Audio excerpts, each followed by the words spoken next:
નમસ્કાર, હું છું રિયા રાવલ અને આપ જોઈ રહ્યા છો લલકાર ન્યૂઝ। આ વખતનો સૌથી મોટો પોલિટિકલ અને સોશિયલ ગરમાવો શું તમે ક્યારે વિચાર્યું છે? જ્યારે આખું ગુજરાત ઘસઘસાટ ઉમટતું હશે ત્યારે ગાંધીનગરના રામકથા મેદાનમાં એક નવો ઇતિહાસ લખાતો હશે। જી હા, પ્રજાસત્તાક દિવસની એ મધ્યરાત્રિએ અને ટકોરે 3 વાગે।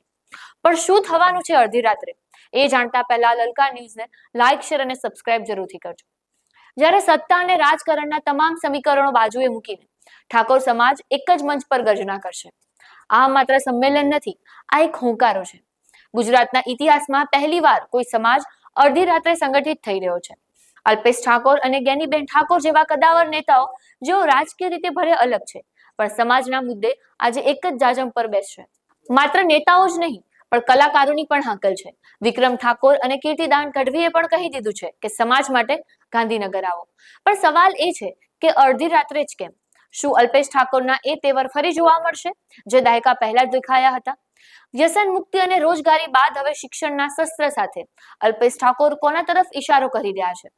સોશિયલ મીડિયા પર અભ્યુદય વિડીયો વાયરલ કરીને સમાજને જગાડવાની જે વાત કરી છે એની પાછળનો અસલી એજન્ડા શું છે?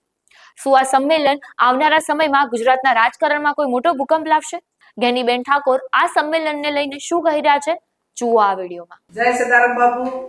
તારીખ 26/1/2026 ના રોજ રાત્રે 3 વાગે સમગ્ર ગુજરાતના ક્ષત્રિય ઠાકોર સમાજ આયોજિત ઠાકોર સેનાનું અને ઠાકોર સમાજનું ભવ્ય સંમેલન મળી રહ્યું છે।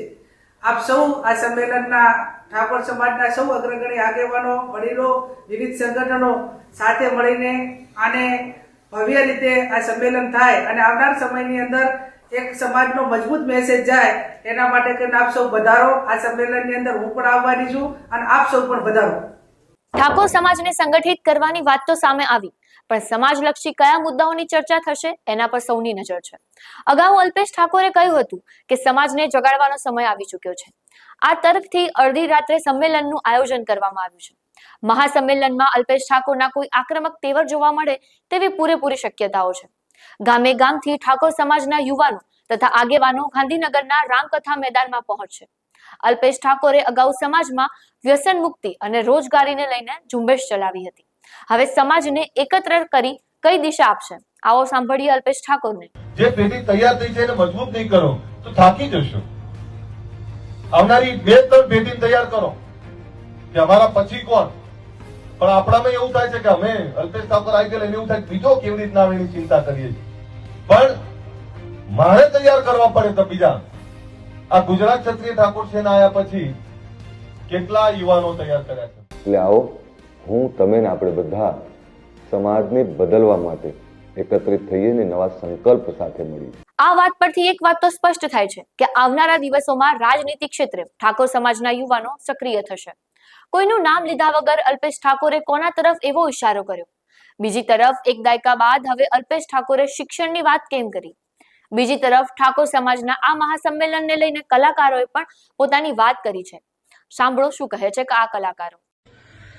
જય ક્ષત્રિય સમાજ મિત્રો, તારીખ 26 જાન્યુઆરીએ રાત્રે 3 વાગે હું આવી રહ્યો છું રામકથા મેદાન સેક્ટર 11, જ્યાં આપણા ઠાકોર સમાજનું મહાસંમેલન યોજાવાનું છે।